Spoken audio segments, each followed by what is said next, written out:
هنتكلم النهاردة عن مشكلة بتواجه 90% من مربين الدواجن، وبالنسبة لهم دي البعبع بتاع تربية الفراخ. وفي ناس طبعا عندها، يعني مش هقول معلومة، عندها نص معلومة. مجرد لما بيقابلهم طشمة، الطشمة ده يا جماعة اللي هي صوت الضفادع أو الخروشة أو عطسة، يعني كل مكان بينطقها بلهجة مختلفة عن التانية. ايا كان المعنى واحد. المهم، في ناس كتيره جدا من اللي بتربي فراخ مجرد ما بتسمع صوت الخرفشه عند الفراخ بتجري عشوائي تجيب مضاد حيوي او نوع علاج معين، وخلاص يعني في دماغه ان الطشمه ديت مرض، وبيروح يجيب لها علاج يحطه لها تتعالج وتروح. ولكن انا عايزك تكون فاهم ان العطسه او الطشمه ديت مش مرض. العطسه او الطشمه دي عرض لمرض معين. ايه هو المرض بقى؟ عايز اقول لك انهم كتير جدا، يعني عايز اقول لك ان اكتر من 10 12 مرض عند الفراخ البيضاء بيكون من ضمن الاعراض بتاعتهم الطشمه او العطسه دي. فانا مش عايزك تتسرع في انك تشخص غلط وتجري تجيب دواء غلط وتبهدل الدنيا معاك. عشان كده النهارده انا جاي اتكلم معاك واقول لك ايه هي اسباب الطشمه وايه الاعراض اللي بتسببها، وتعرف ازاي التشخيص المظبوط او ايه المشكله اللي عندك مظبوط عشان تقدر تعالجها صح. ولكن قبل اي حاجه عايزك تذكر الله وتصلي على سيدنا محمد عليه افضل الصلاه والسلام، وتجيب كوبايه شاي وتيجي، لان الفيديو ده مطول شويه. طيب، مبدئيا كده لو جينا نتكلم عن اسباب الطشمه، تعالوا عشان نسهل الموضوع على بعض ونقسمها لثلاث اسباب. يعني لو جينا نقول هنقسمها لثلاث اسباب، وقلنا اول سبب هيكون مشكله بيئيه.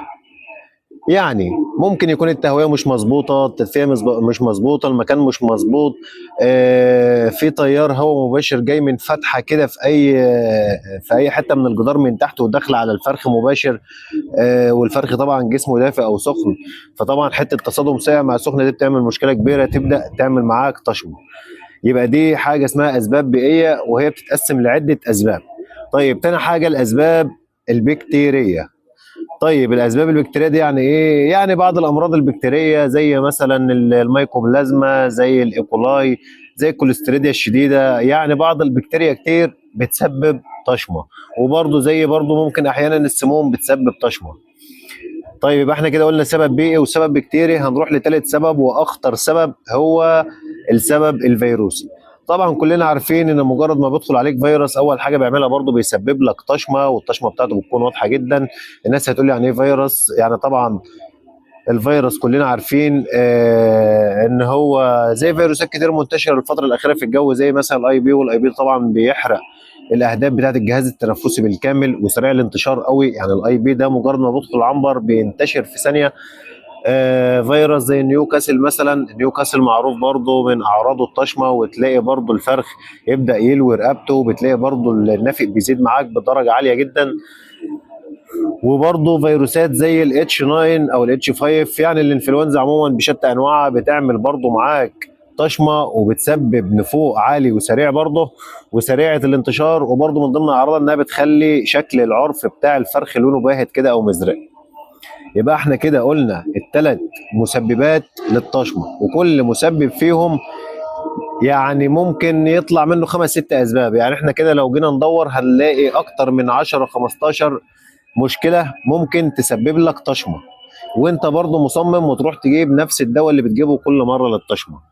يعني انا عايز افهمك تكون فاهم ان الطشمه دي مش مرض. زي ما قلت لك دلوقتي، الطشمه دي مش مرض، الطشمه ديت عرض لمرض معين.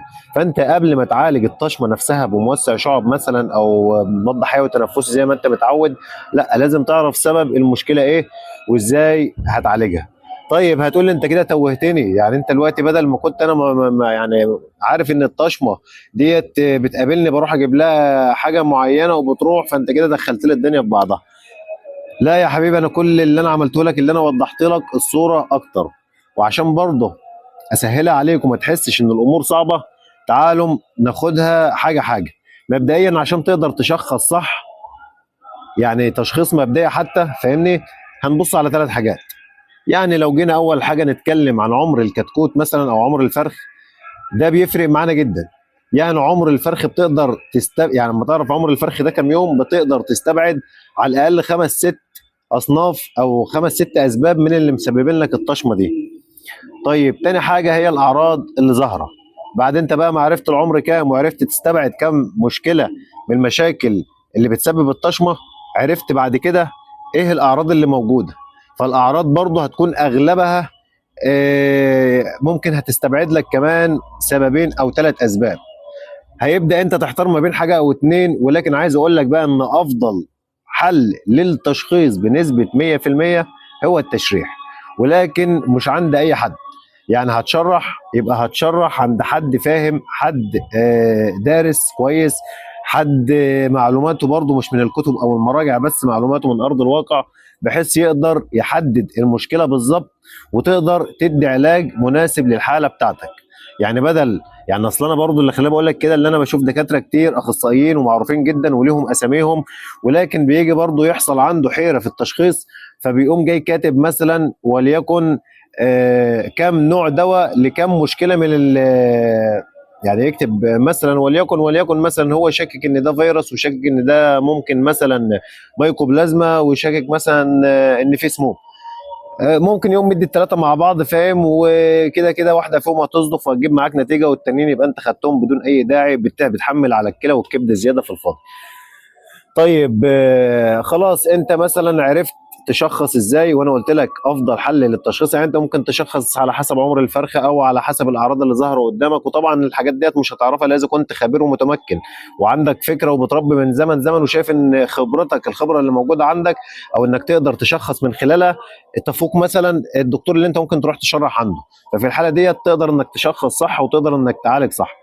طيب لو جينا بقى يعني بعد ما خلاص شخصنا وعرفنا مثلا المشكله عندنا ايه، طب تعالوا بقى نقول علاج لكل مشكله من ال3 مشاكل دول. احنا قلنا في البدايه خالص عندنا 3 مشاكل: واحد مشكله بيئيه، اتنين مشكله بكتيريه، تلاته مشكله فيروسيه. طيب وعرفنا كل نوع فيهم في كذا سبب بيسبب معاك الطشم، وعرفنا كمان ازاي هنشخص ونعرف ايه السبب اللي يعني السبب الرئيسي اللي عامل لك الطشمه دي. طيب ايا كان انت عرفت السبب بقى، احنا هنبدا نتكلم ونشرح ونقول لك كل سبب فيهم وعلاجه ايه او تتعامل معاه ازاي. طيب مبدئيا كده لو جينا نتكلم عن الاسباب البيئيه. الاسباب البيئيه طبعا الاهم من العلاج والاهم من الدواء والاهم من انك تروح لدكاتره اصلا هو انك تبدا تشيك على المكان بتاعك بالكامل، تبدا تبص على الخلايا بتاعتك مظبوطه، تبدا تبص على الشبابيك بتاعتك ما فيش اي تسريب هواء، ما فيش اي كتمه في المكان، ما فيش اي ريحه امونيا في المكان. وفي نقطه برضه بتوه عن ناس كتيره جدا وبتسبب طشمه، وعايز اقول لك ان في ناس كتيره بتقع فيها وما بتاخدش بالها منها، وهي الجفاف او الرطوبه القليله جدا جدا. يعني لو انت مهوي بزياده وسحب الهواء عندك في العنبر اعلى من الطبيعي، فبتحس ان العنبر بتاعك نشف زياده عن اللازم، يعني حتى الفرشه نفسها بتاعت الفراخ نشفت زياده عن اللازم. فبطبيعه اللي انت بتمشي تدوس على الفرشه والفراخ بتمشي تدوس على الفرخه، فبتبدا تكسر الفرشه وبتخليها زي التراب او الهبو. والشفاط طول ما هو سرعته عاليه بتلاقيه واخد في طرق الهبو ده ومقوم عفره في العنبر كله. العفر ده تبدا تخش برضو على الجهاز التنفسي بتاع الفراخ وتسبب لك طشمه وانت مش اخد بالك، وممكن تخلي دماغك تسرح في حتت تانية وتدور في حاجات تانية، والسبب اصلا يعني بايدك انت.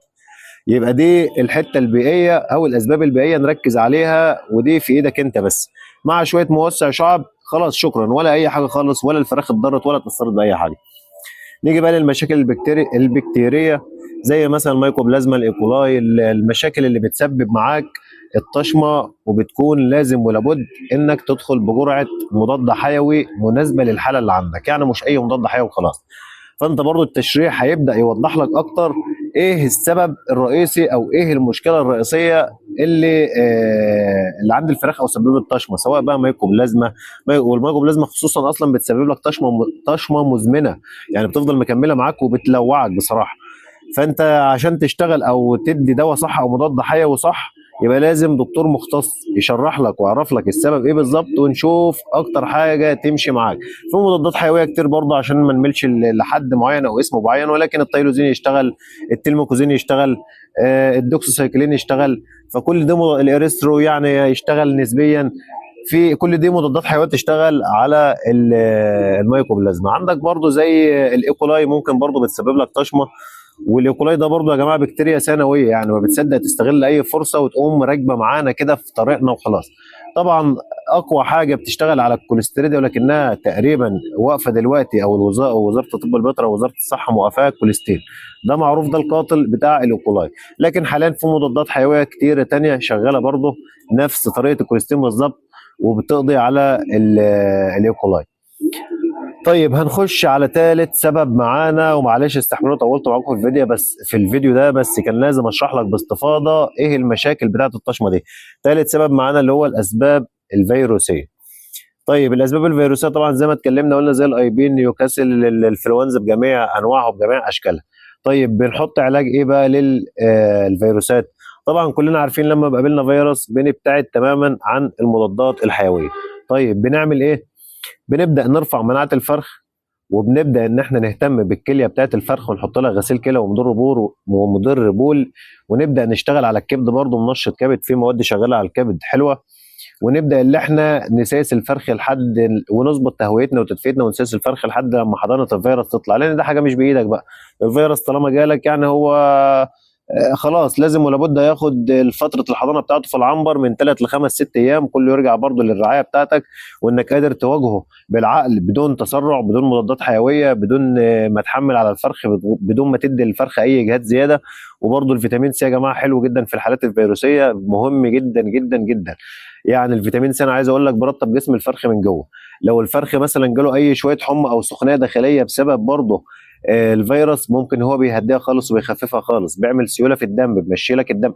يعني عايز اقول لك فيتامين سي ده من يعني بعشق حاجه اسمها فيتامين سي. وبرضه تاثيره على الكليه او في امتصاصه في الدم او في الميه قليل جدا، يعني ما بيزعلش في اي حاجه.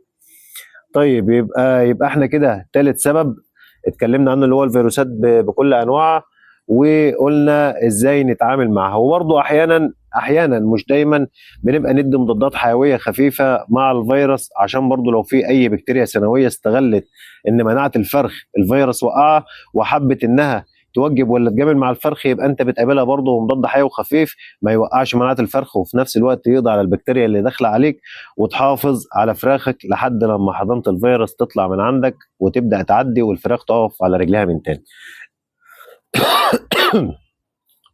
معلش طولت عليكم، لكن الفيديو مهم جدا، واي حد بيربي فراخ بيضة لازم يسمع الفيديو ده من الاول للاخر، بحيث انك لو قابلك طشمه، وخصوصا الطشمه ديت، يعني اعتقد ان ممكن 90% من دورات الفراخ اللي على مدار السنه بيجي فيها طشمه، سواء صيف شتاء ربيع خريف، دايما الطشمه بتيجي.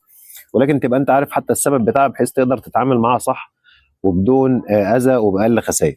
لو شايف انك استفدت من الفيديو ده، ما تنساش بقى طبعا الدعم او اللايك او الشير، وانك تشيره لاي حد من معارفك بيربي فراخ بيضه.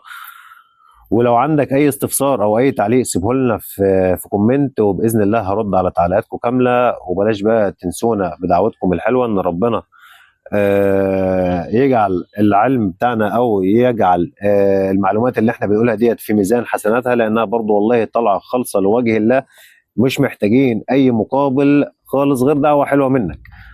ربنا يرزق الجميع، وربنا ما يخسر اي حد ابدا.